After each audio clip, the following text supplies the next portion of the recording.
Bernie and Sid show this morning with Sid and Peter, the great Tommy Smith. Good morning, Tommy.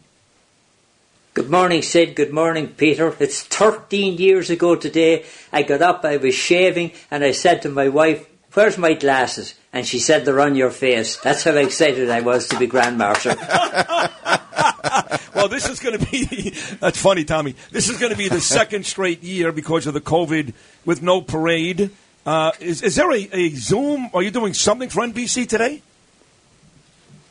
Yeah, well, I'm in Ireland today, which I haven't been in Ireland since 1969. That was the last time because of my commitment to the parade.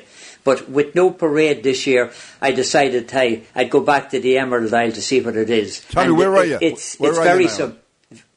I'm in Dundalk. I'm just outside of Dundalk. I'm a little place called Knockbridge. Yeah. It's 4 miles from Dundalk. It's about 10 miles from Crossmaglen. Huh. Good part of the country, Peter. Crossmaglen was a dangerous area for quite a while there. We are the men of Crossmaglen. A lot of fighting went on up there. That was and Dundalk is right near the border. Is Dundalk where they have the head of Oliver Plunkett, or am I thinking of something else? No, that's Drogheda. That's up there. That's about 20 miles south of there. Right. Well, it does seem cool that on this St. Patrick's Day you'd be back in Ireland, the birthplace, obviously. But you got to be missing the last 2 years, this magnificent parade. We all hope and think it'll be back next year, but you got to be missing this in a big way, no? Oh, yeah. I mean, it's just such... You don't realise how lucky you are to be in New York for the St. Patrick's Day Parade. I have announced it on television for 29 years. I was looking to do my 30th last year, and I said, and all of the other things as well. Like, Peter knows about all the dinner dances, all the functions that are leading up to the St. Patrick's Day Parade. When they were happening, you were kind of saying at that time, oh, I have to go to another one. Now you were saying, I wish to God they were on so as I could go someplace. So it's a huge void in people's lives. And Tommy, you did a great job as a color commentator.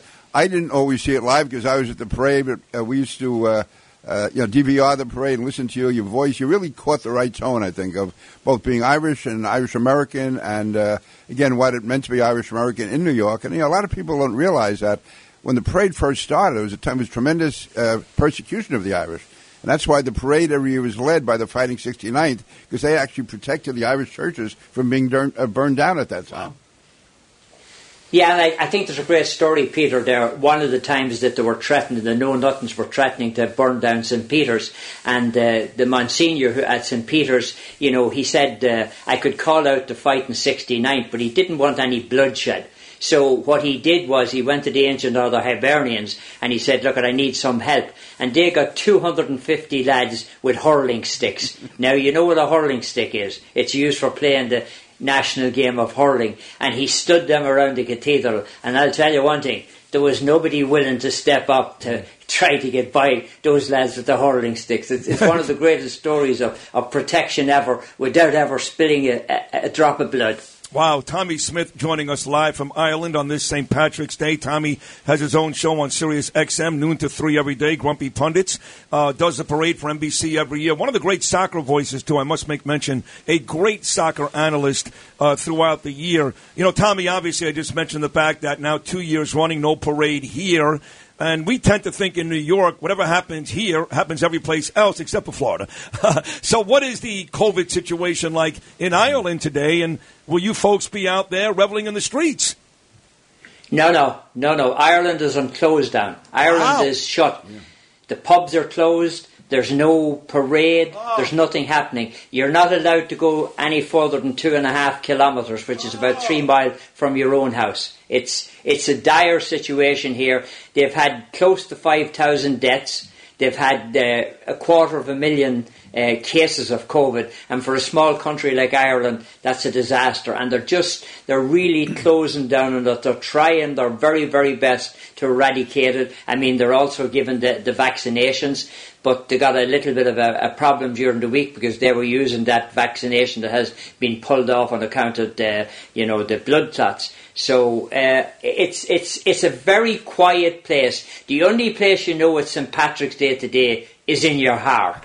If you're Irish, you're Irish, and you know exactly what day it is. Right, Peter?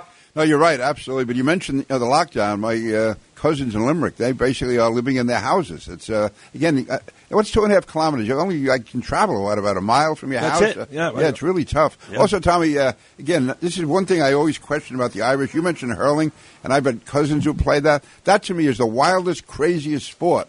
I mean, how anyone survives without getting killed in a game, I have no idea. I mean, and you go to Ireland when they have like the all-Ireland matches and all that, everyone's out in the streets wearing the colors, and it's absolute insanity. And then these guys kill each other out on the pitch. That's crazy.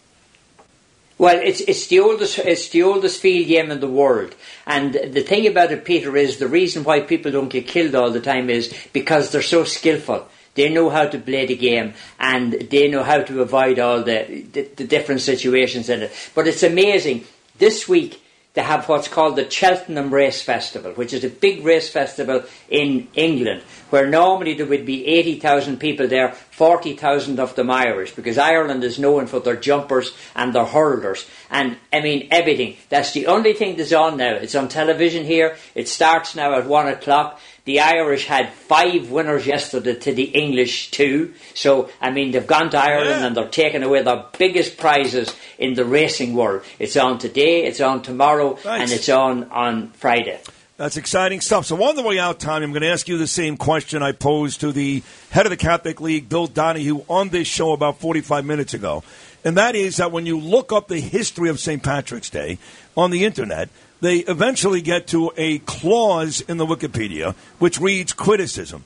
And the criticism is that here, at least in America, gone are the days when we really celebrate St. Patrick, when we really celebrate the Irish. Really, it's just a license for everybody, Irish or not, to get out and get drunk. Public drunkenness and get rowdy and get crazy. Bill Donahue said that's not true in America. What do you think about that statement? Yeah, I don't think it's true either. I mean, you know, a few people can always make a lot of noise, and those are the people that are going to get the attention. I mean, for instance, in Ireland, everybody thinks that, the Irish were drinking for St. Patrick's Day. Only up until a couple of years ago, the pubs did not open on St. Patrick's Day in Ireland. Wow. I say that again, folks. The pubs in Ireland did not open their doors on St. Patrick's Day in respect for St. Patrick's Day. That's changed now because economically with tourists and everything else, and that Dublin has a big festival and every little town now has their own Irish parade. But you know, if you throw a stone into an empty kettle or you throw a stone into an empty bucket and you run it around a bit, it'll make an awful lot of noise, but it's not generally reflective of what's happening around the rest of it. God, it doesn't even matter what you say. The way you say it is just adorable. We're certainly not from Brooklyn, like you said, that's for sure. No, he's not. Hey, Tommy, thank you again for coming on this year. You really are great, and your show is great, and keep up the good work, and enjoy this big St. Patrick's Day back in the homeland of Ireland. Thank you so much. Happy St. Patrick's Day, Tommy. Thank you very much. And Peter, the last time I bumped into you, you were leaving midnight mass in St. Patrick's Cathedral on a Christmas Eve. I was coming in to go to the next one. You were just going out, and we had a few brief words at the door. I remember that well. Sid, yes. Thank you very much, Peter. Take care of yourself. All right, hey, lads, remember what I say. You can definitely test negative, but you've got to stay positive. There you go. Thank you, Tommy. That was very wise words from a very wise man.